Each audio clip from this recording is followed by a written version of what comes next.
Dun po sa pagkukondisyon, sa kung paano ako magkondisyon, paano ko na-develop yung aking sistema. Ang unang-una po nagturo talaga sa akin is si Parang Jeff kung paano ko iayos yun. Sa kanya ko po natutunan yung paano magbigay ng maayos na supplement sa pagpapatuka. And then, nag-adjust na lang po ako ng konti sa mga ginagawa niya para maging angkop dito sa LOP. Yung time management ko dito sa LOP kasi hindi kami parehas ng trabaho. Nag-adjust po ako ng konti sa mga supplements at saka paano sila i-apply sa mga ibon. Yung LOP management po dito sa LOP, una sa breeding, una-una, prepare natin yung mga breeders. Magpupurga tayo,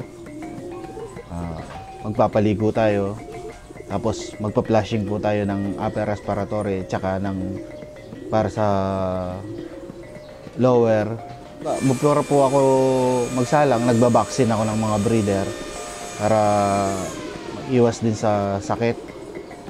Tapos po, before ko sila ikasa is nagbibigay po ako ng mga supplements muna. Mga vitamins, vitamin E. Pagka nakasalang na po sila is naka-maintain pa rin po sila sa multivitamins at saka probiotics para hindi po magkasakit yung mga ibon natin. Pagka namisa na po, yun, tuloy-tuloy lang po yung multivitamins at saka probiotics nila.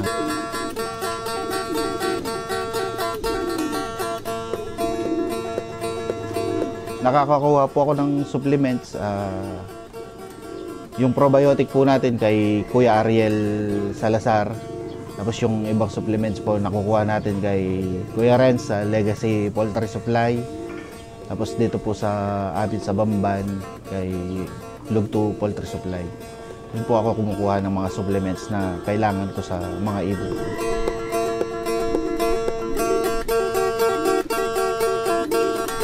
Bali sa selection po kasi ng ibon, mas gusto ko po yung medyo maliit lang na ibon, yung medyo kapako yung killbone niya. Saka unang pinaka-ano po doon, yung nagbe-base talaga ako doon sa linyada nila, doon sa inilipad ng mga kamag-anak nila, ng mga magulang nila.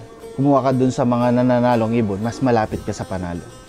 Ang pinaka-importante doon, ilipad mo muna sila. Doon mo sila makikita, doon mo mababase yung galing ng ibon.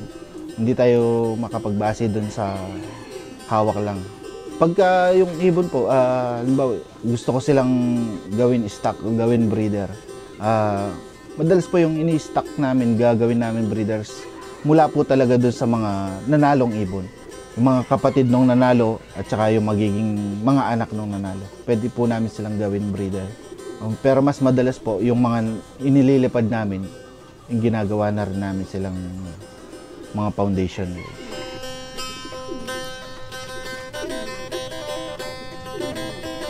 25 to 28 days po, nagwawalay na ako ng mga YBs. Tapos, nakahiwalay muna sila. Pinapalakas ko muna silang kumain dun sa isang area. After 15 days, dun ko po sila iakyat dito sa loob. Pag-akyat po, medyo hindi ko muna sila binabakunahan kaagad. Sinasanay ko muna sila sa ambience ng loob. 1 week to 2 weeks. Tapos dun po ako magbabaksin sa kanila. Before ako mag-viewing, sinasanay ko muna sila sa loob ng loob. Gusto ko sanay sila. Yun yung bahay nila. Doon na sila kumakain. Para po pagka inilabas ko sila, alam nila sa loob, yung loob na yun yung bahay nila. Doon sila kakain. Habang YB pa po sila, nandito sila sa loob, dito sa kaakyat lang nila. Is more on breeder mix muna po ako. Hindi pa po ako nagpapalit ng flyer mix. After 3 months, doon po ako nagpapalit ng flyer mix. Sa viewing naman po, doon muna sila sa 360 viewing. At least mga 2 weeks hanggang 3 weeks. Doon muna sila hanggang masanay na sila sa pagpasok, sa pagtawag, sa pagpito. Pag pinito mo sila is alam nila kakain na sila. Tapos after 3 weeks po, ilalabas ko na sila dito sa landing board. Pag nilabas ko po sila is pinapaliguan ko muna. Yun po yung isa sa ginagawa namin. Pinapaliguan muna namin para iwas muna sa pagpitik ka agad. Pagka medyo patuyo na sila, pinapapasok namin. Tapos the other day po, ganun ulit. Binabasa ulit namin yung pakpak nila. Ginagawa ko po yun, yung pagpapalabas ng YB is mga 11 AM. Para mainit na po. Tinatamad na yung lumipad yung ibon. Tapos basa pa yung kanilang pakpak. Dahil sa basa yung kanilang pakpak, para agad din matuyo sa init. Pagka makikita ko na sila na umaangat-angat na, pinapapasok ko na po ulit.